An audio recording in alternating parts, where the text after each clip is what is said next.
Bon là, il faut se réveiller maintenant. Ce qui se passe, c'est vraiment trop grave pour ne pas en parler. Et c'est vraiment important que tu restes jusqu'à la fin pour écouter ce que j'ai à dire. Je vais revenir sur les incendies en Gironde et tu vas comprendre pourquoi. Là, c'est la Gironde. Ici, tu as Bordeaux. Là, tu as l'océan avec le bassin d'Arcachon. Ici, tu as Somos, c'est le lieu du départ du feu. Là, tu as Le Porge, c'est là où il y a beaucoup de maisons qui ont brûlé. Lèche-Cap-Ferret aussi, ça a brûlé un petit peu. Le feu, il a brûlé sur toute cette région entre Lacanau, Le Porge-Océan, Le Porge, Lège, Somos. C'est allé jusqu'à Saint-Médard-en-Jalles qui est ici. Toute cette région-là, ça a cramé. Comme je t'ai dit, le feu, il a démarré à Somos. Comme par hasard, à Somos, il y avait un projet de captation d'eau profonde dans les aquifères profonds et les sylviculteurs de cette ville se sont opposés à ce projet. Premier élément. Deuxième élément maintenant. Au Porge, là c'est la ville, là c'est le Porge océan, donc la plage. Il y a un câble numérique en provenance des USA qui relie les États-Unis à la France au Porge. Donc ils ont creusé sous la dune à 20 mètres de profondeur pour faire passer un câble numérique qui passe au niveau de la ville du Porge. Ce câble numérique, il traverse toute la Gironde pour aller jusque dans l'agglomération de Bordeaux, jusqu'à la ville de Bruges, où il y a un petit data center.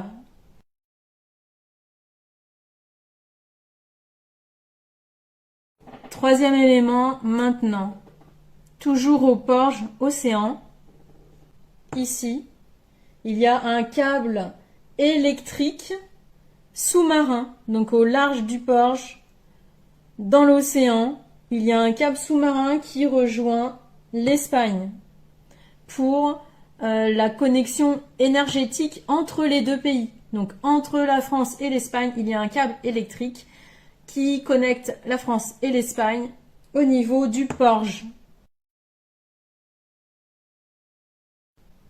Donc vous voyez qu'ici on a les trois éléments pour faire fonctionner quoi? Un data center, plus la place qui a été libérée par le feu. Donc on a la captation d'eau, donc avec ce captage d'eau qui, comme par hasard, se situe pile à l'endroit du départ de feu à Somos. Donc je vais vous mettre en image la preuve.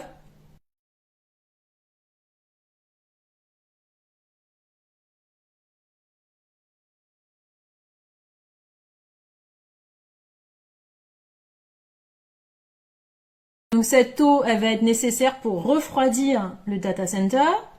Ensuite, un data center, ça a besoin d'énormément d'énergie. Donc on a ce câble électrique. En fait, il y a même 4 câbles électriques qui proviennent d'Espagne, qui se connectent au Porge pour alimenter donc la région et qui passent pile poil au Porge.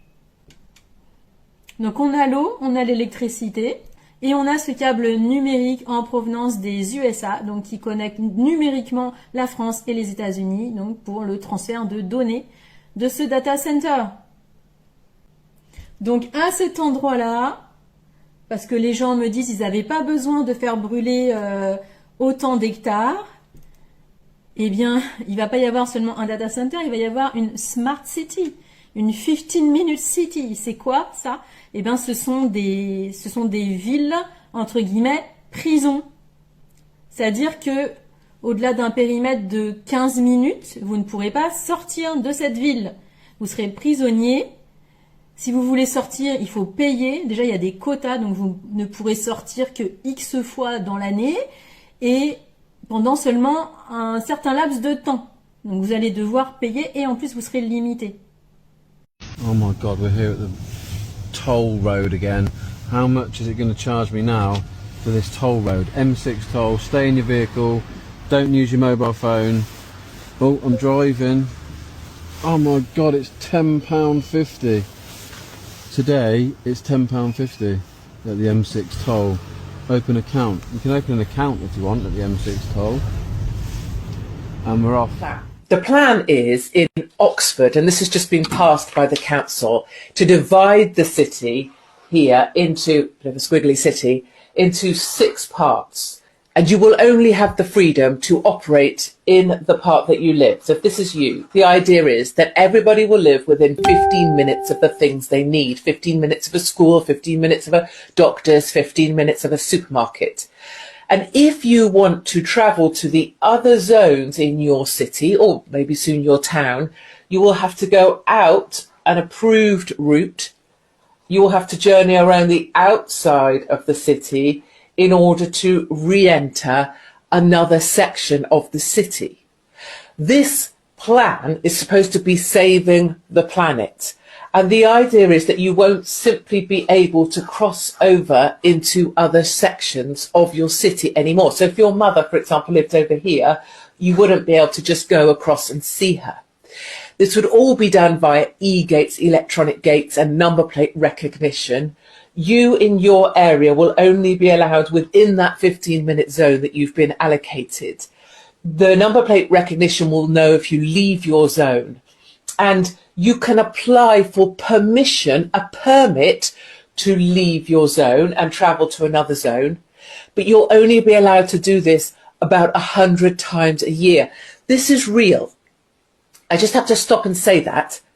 This is actually being passed by Oxford Council. This is happening in the next 2 years, 2024 it begins. And if you use up all your 100 passes that someone designates whether you're allowed to have to go into the different zones, you'll be fined. Your number plate will be recognised. It will observe that you've gone somewhere you're not allowed in your own city, and it will fine you £100 or £80 or whatever the fine number is. I declared that starting October 1st, 2025, every driver entering central London will be forced to pay a £100 charge. That's right, £100, just to pass through Oxford Street, Soho or Westminster. No stopping, no parking. Just driving through will drain your pocket. Parce qu'il faut savoir ce que c'est qu'un data center. Un data center, ce n'est pas pour l'intelligence artificielle. Ce n'est pas pour vos photos de chats que vous mettez sur Internet. Ce n'est pas pour vos discussions WhatsApp avec vos copains. Non, un data center, c'est un centre de surveillance. C'est dans ces serveurs-là qu'on va stocker toutes les informations qui concernent tous les domaines de votre vie. Je répète, tous les domaines de votre vie, y compris votre physiologie, votre rythme cardiaque, etc. C'est vraiment le but de ces data centers. Parce qu'aujourd'hui, on n'a pas besoin de ces data centers. Et il y a quand même des gens qui utilisent l'intelligence artificielle pour faire leurs photos pourries sur Facebook, sur TikTok. Tous les mecs là qui font leurs photos intelligence artificielle parce que ils ont aucune connaissance en Photoshop, etc. et qu'ils ont la flemme. Ils utilisent l'intelligence artificielle pour leurs réseaux sociaux, alors que ça sert à rien. Bon, où j'en étais, je vous parlais des data centers qui sont en fait des centres de surveillance. Il faut vraiment bien que vous intégriez cette notion-là dans votre tête. Le data center, c'est pas pour l'intelligence artificielle, c'est pour la surveillance de masse. Et pour la monnaie numérique. Et d'ailleurs, 4e point, la monnaie numérique, ça se passe où? Par là. Du côté de Mérignac, Saint-Médard, dans ces villes-là, c'est le fief de Dassault, de Thales. Et c'est Thales qui a développé le e-wallet, donc le portefeuille numérique. C'est à cause de Thales qu'on va avoir le portefeuille numérique. Il est déjà prêt depuis très longtemps. D'ailleurs, je ne sais pas si la vidéo est encore sur YouTube. Si vous allez sur Thales sur YouTube, vous scrollez, vous allez trouver le développement du e-wallet.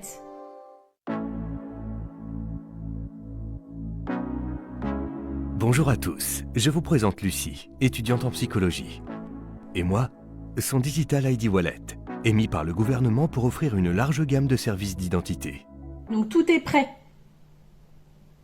vous avez l'eau, vous avez le câble numérique, vous avez l'électricité et vous avez le portefeuille numérique pour vous rendre esclave de ces villes de 15 minutes où vous ne pourrez plus sortir, où vous n'aurez plus accès à la nature, là que vous pleurez, là en ce moment les arbres et tout. Vous n'aurez plus accès à ça de toute façon.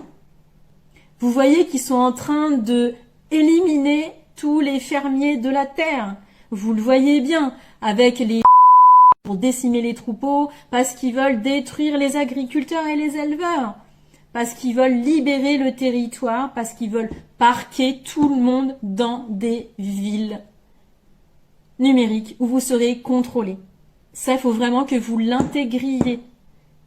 Donc, un data center, c'est un danger pour nous. C'est pas du tout un progrès et une avancée technologique. C'est l'outil qui va amener à la destruction de l'humanité et à la destruction de la nature. Parce qu'un data center, ça consomme 20 millions de litres de flotte par jour. Un data center, ça consomme énormément d'électricité. Les Américains, en ce moment, ils ont des augmentations de leurs factures de 3 fois, de 267%. Donc c'est presque 3 fois d'augmentation d'électricité. Et il y a aussi des coupures. C'est pas que le fric, c'est aussi que quand le data center a besoin d'électricité, il est prioritaire. Ça ne devrait pas, mais il passe avant et du coup, les pauvres gens, on leur coupe l'électricité. Aux États-Unis, ils ont des pénuries de flotte. Il y a une ville au Texas où il n'y a plus de flotte du tout. Ça, faut vraiment que vous l'intégriez. Le data center, c'est un centre de surveillance et c'est un danger pour l'humain, pour notre liberté et pour la nature. Parce que si vous avez plus de flotte, de toute façon, ça sert à rien d'avoir de la technologie parce que vous êtes même plus vivant. Et sachez qu'il y a 200 projets de data center en France. Il y a un site sur lequel vous pouvez aller répertorier les projets de data center que vous connaissez. Je vais vous le mettre en description quelque part en commentaire. Donc c'est important que si vous avez connaissance d'un projet près de chez vous, vous alliez le renseigner sur ce site. Et c'est important que vous transmettiez l'adresse de ce site à tout votre entourage. C'est aussi très important que vous alliez être beaucoup plus actif au niveau de votre commune, que vous vous informiez sur ce qui se passe dans votre commune, sur les projets. Parce qu'en fait, ils font la chose sans concertation. Et leur but, c'est d'aller le plus vite possible, de monter leur usine, leur truc énorme le plus vite possible. Pour pas que la population ait le temps de s'organiser et de s'opposer à leur projet. Parce qu'une fois que le truc il est bâti, allez détruire le truc. Bon après, vous pouvez faire les rebelles et essayer d'aller détruire un centre, mais c'est quand même beaucoup plus facile d'essayer de s'y opposer le plus rapidement possible. Je suis vraiment sérieuse là, je rigole pas, c'est pas une vidéo pour faire du buzz ou quoi. Je veux vraiment que vous transmettiez l'information à tout le monde. Faites comme vous voulez, partagez ma vidéo ou reparlez-en, je m'en fiche complètement, mais parlez à tout le monde autour de vous.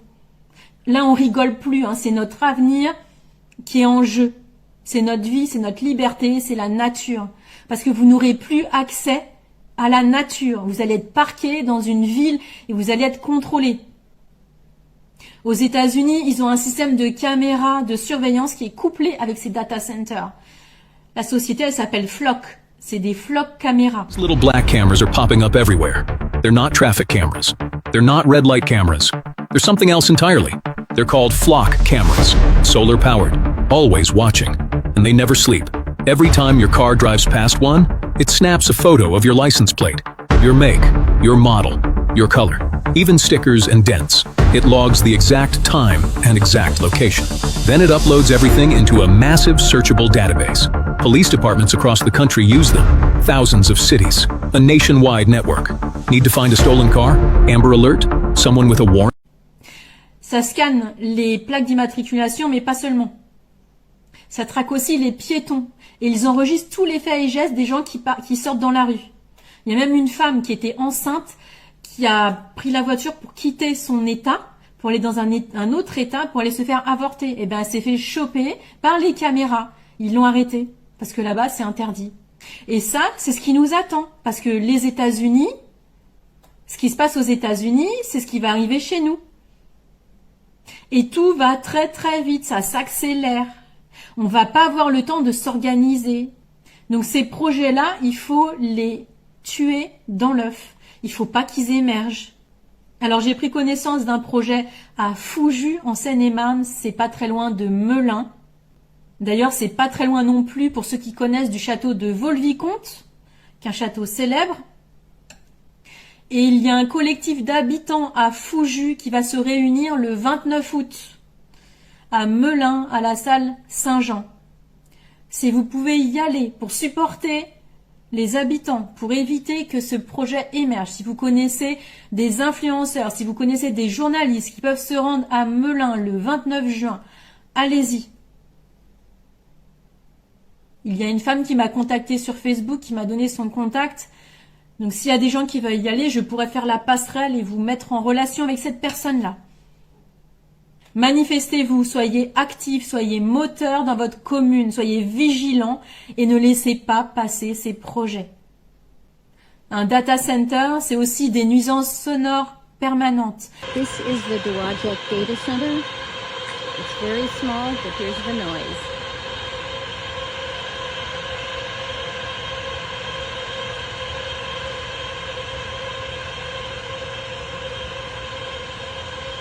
C'est aussi des vaches à côté qui ne font plus de lait. C'est aussi des animaux qui tombent malades. C'est très grave ce qui se passe.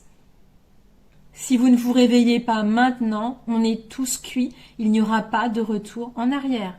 Ça sera terminé pour l'humanité et vos enfants naîtront dans une prison.